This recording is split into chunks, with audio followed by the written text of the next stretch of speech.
जो यहाँ पर डमरू बजाना है तो कृपा कर कर अगली बार डमरू ना बजाए। मेरे पास आने की जरूरत नहीं है, साधना के पथ में रहे, तुम्हें साधना ही देगी जीवन को। अगर मैं हट भी जाऊंगा बीच से, अगर मैं चला भी गया, तो साधना की उस श्रेणी को तुम प्राप्त कर सकते हो। साधना, गुरु और साधना के, शिष्य और गुरु के बीच की श्रेणी को प्राप्त कर सकते हो। साधक ही प्राप्त कर सकता है।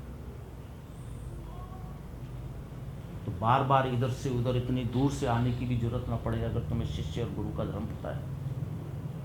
और इससे बढ़िया, जैसे मार बच्चे का धर्म होता है, मार बच्चे का प्रेम होता है, निश्चल होता है, वैसे ही शिष्य और गुरु का होता है।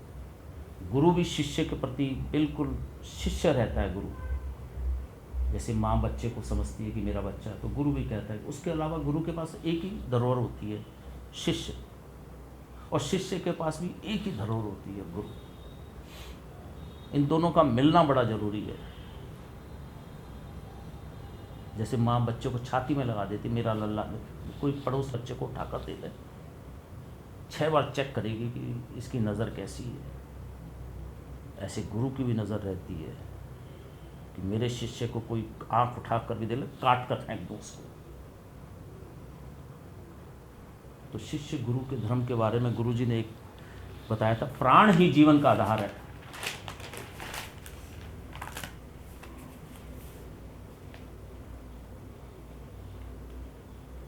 गुरु जी कहते हैं कि प्राण स्पष्ट रूप से कहता है कि मैं ही देह में स्थित अग्नि के रूप में ताप दे रहा हूं।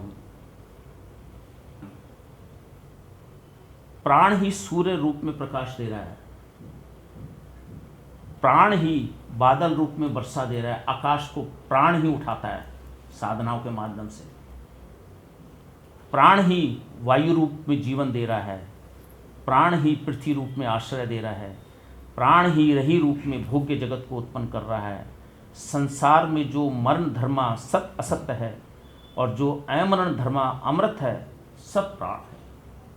कितनी स्पष्ट बात गुरुजी ने यहाँ लिखी है। प्राण के बारे में कहा है कि देह में स्थित जो अग्नि को जला रहा है वो प्राण है। अभी पिछली बार किसने कहा कि मेरे शरीर से अग्नि निकलती है? किसने कहा था? तुमने कहा था कि क्या गर्मी निकल रही है। प्राण गर्मी को देता है, गर्मी बढ़ाता है।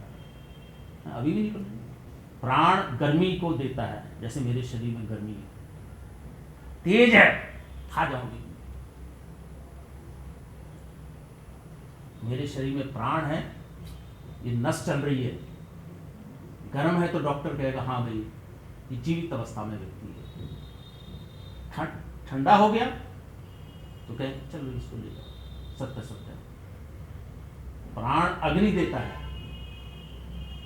अगर तुम प्राणों के माध्यम से अग्नि पैदा नहीं कर सकते तो तुम साधक नहीं।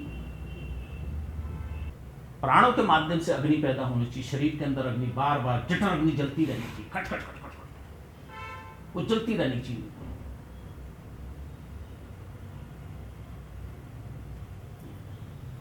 और यही प्राण है जो हवा को, गुरुजी क्या कह रहे हैं, यही प्राण है जो सूर्य रूप में प्रकाश दे रहे हैं।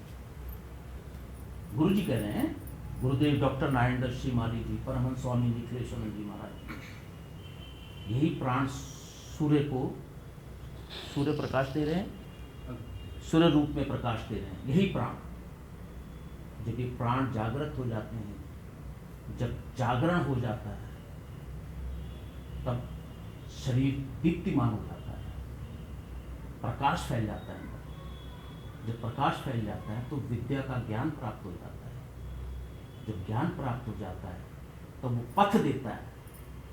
जब पथ देता है उसी को तो प्रकाश कहते हैं। गुरुजी कहते हैं सूर्य, प्राण ही तो सूर्य का प्रकाश देते हैं।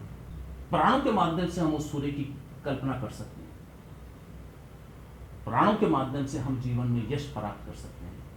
प्राणों के माध्यम से हम, जैसे सूर्य की गति रहती है चरम सीमा में, यश की, कीर्ति की, वैसे हमें भी प्राणों के माध्यम से जितने अच्छे कर्म होंगे, साधनात्मक होंगे, प्राण हमारे जितने जागृत होंगे, तो सूर्य की बात, कौन सूर्य की तरह नहीं चमकना चाहता है? हर साधक चाहता है।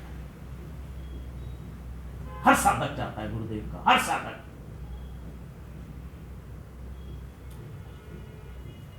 जो सूर्य की तरह ना चमके, और अधिकार है उसके जीवन में, जो गुरु जी का शिष्य और साधक और सूर्य की भांति ना चमके। उसको पहचानते हैं सब,